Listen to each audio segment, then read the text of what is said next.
out of the blue. It was spectacular. And what it was, you didn't really touch it here, but you touched it a bit in your lectures. It was about integrating the shadow.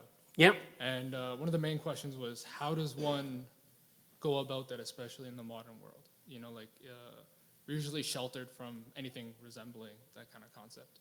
You know, we don't engage like the unknown. We don't come into life or death situations, most of us, unless we work as like an ambulance, you know. Well, that's one thing you Yeah. can do. Well, that is one thing you can do, you Yeah, know, be a is that you, paramedic. well, yeah, you can search out experiences that put you there.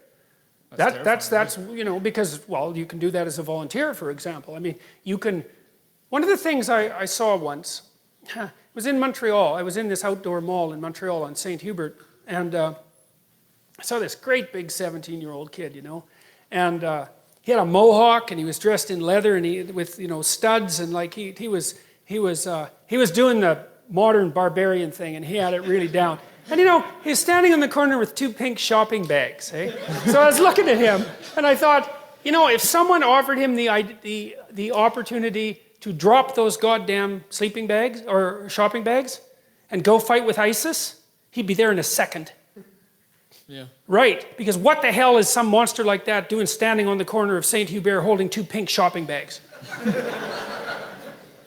Thank you very So, much. I mean, so some of it is that you need to find out where you can push, where you need to find out that edge that you can push yourself against. And it's going to be different for different people. But that's the call to adventure and heroism. And there are life and death situations everywhere around you if you want to involve yourself in them. Now, sometimes that might be like to put yourself together to the degree that you can, say physically or spiritually or intellectually. It could be an intellectual battle. It could be a moral battle. Like the frontier is everywhere.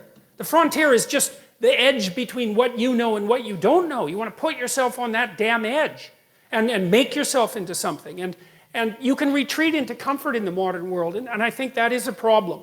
You know, I mean, I've noticed that it's one of the pathologies of wealth, I would say, because one of the problems with being relatively wealthy if you're a parent is that you cannot provide your children with necessity. And that's a big problem because they need necessity to call them into being. And, you know, if you don't have a lot of material resources and your children ask you for something, you can say no because no is the answer. It's like, no, we can't do that. But if you can say yes, then it's really hard to say no because then you're just arbitrary. Well, I don't know. It's like Kierkegaard said, you know, there will come a time when we have so much security and comfort that what we'll want more than anything else is deprivation and challenge. And I think that's particularly what young men want. Now, I think that's partly because young women, they're stuck with that anyways. Because they have to, it's the necessity of living in the world and the responsibility of infant care in particular. Like, that occupies them. Men have to do it voluntarily. Women now too, because of the birth control pill, but you know, that's 30 years ago. We hardly have to talk about that at all yet. So, Thank you so much. Yeah.